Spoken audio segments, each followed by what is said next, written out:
In the depths of an abandoned factory, the shadows seemed to writhe and twist, as if harboring a dark secret. The air was heavy with an unsettling silence, broken only by the distant hoot of an owl. It was said that the factory had once been a hub of prosperity, but that was before the legend of the Big Boss took root. Local whispers told of an enigmatic figure, a tyrant who ruled over the factory with an iron fist. No one knew his true identity, but the mere mention of his name sent shivers down spines. The Big Boss was said to have wielded unimaginable power, able to bend anyone to his will, and those who dared to cross him vanished without a trace. As the moon hung low in the sky, a group of curious teenagers decided to venture into the decaying factory, driven by a mix of bravado and a desire to uncover the truth. Sarah, Mike, and Alex had heard the rumors and couldn't resist the temptation to explore the eerie grounds. Armed with flashlights and nervous laughter, they stepped through the broken entrance, their footsteps echoing in the darkness. The interior was a labyrinth of rusted machinery and crumbling walls. The air was thick with dust, and each step seemed to echo louder than the last. As they delved deeper, the temperature seemed to drop, sending shivers down their spines. Their flashlight beams danced across peeling paint and broken windows, casting unsettling shadows that seemed to move on their own.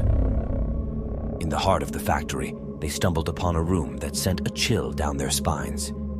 A massive desk stood at the center, covered in layers of dust. Behind it, an ornate chair loomed, as if waiting for its master to return. On the desk, a single file lay open, revealing a collection of faded photographs. Each image depicted a different person, their expressions etched with fear. As they examined the photographs, a sudden creak echoed through the room. Startled, they turned their flashlights toward the doorway, revealing a towering figure shrouded in darkness. The Big Boss had materialized before them, his eyes gleaming with an unsettling intensity. Time seemed to stand still as fear gripped their hearts. "You should not have come here," his voice rumbled, a deep and ominous sound that seemed to resonate through their very bones. "This factory is my domain, and those who trespass are met with consequences." Paralyzed with terror, the teenagers watched as the Big Boss slowly approached. His presence seemed to distort reality itself, and they felt as if they were trapped in a nightmare. With a wave of his hand, the room began to warp and shift, walls closing in, and machinery groaning to life. Desperate and frantic, they scrambled to escape, their screams echoing through the factory's halls. Just as they reached the entrance, the factory seemed to collapse in on itself, the very walls crumbling around them. Gasping for breath, they stumbled out into the moonlit night, their hearts pounding with adrenaline. The factory had vanished, leaving behind only a barren field.